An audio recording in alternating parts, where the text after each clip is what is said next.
نبی پاک صلی اللہ علیہ وسلم کے امام علی مقام سے بڑی محبت تھی، بڑا پیار تھا حضور کو۔ حضرت ابو ہریرہ کہتے ہیں کہ آقا علیہ الصلوۃ والسلام نے ایک دفعہ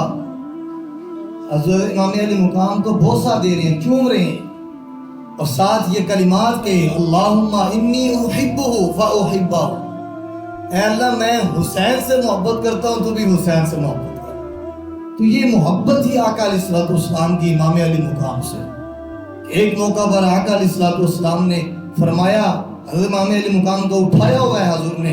اور حضور نے یہ کلمات کہ حسین منی وانا من حسین،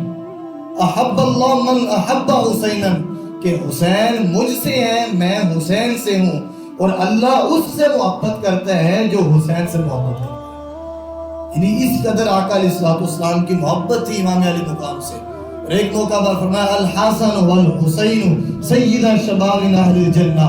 حسن اور حسین یہ دونوں جنتی نوجوانوں کے سردار ہیں۔ اور ایک دفعہ حضور نبی پاک صلی اللہ علیہ وسلم جو ہے نماز کی حالت کے اندر ہے، آپ نماز ادا کر رہے ہیں، اور آپ دوران نماز سجدے کے اندر جب گئے تو آپ کی یہ پیارے بیٹے حضرت امام علی مقام آپ کی پشت پر سوار، ان بنی ھذا ارتحلنی، یہ آقا علیہ الصلوۃ والسلام کی پشت پر سوار ہوئے۔ تو حضور فرماتے ہیں فکریت ان اعجلہ،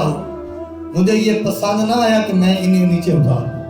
حتی ینزلہ، یہاں تک کہ یہودی ہی کیا ہے میری پشت سے نیچے اتر گئے۔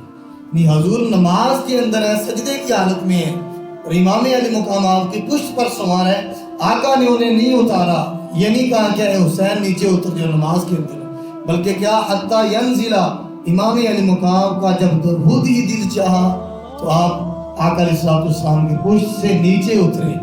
تو یہ اس قدر تھی آقا علیہ الصلوۃ والسلام کی محبت امام علی مقام سے، حضور کا اس قدر پیار تھا امام علی مقام سے۔ اور پھر یہ کلمات کہ حسین منی وانا من حسین، یہ کلمات یہ بتاتی ہیں کہ امام علی مقام کی محبت یہ کیا ہے، یہ ایمان کی شرط ہے کہ حسین سے محبت کرنا، یہ مجھ سے محبت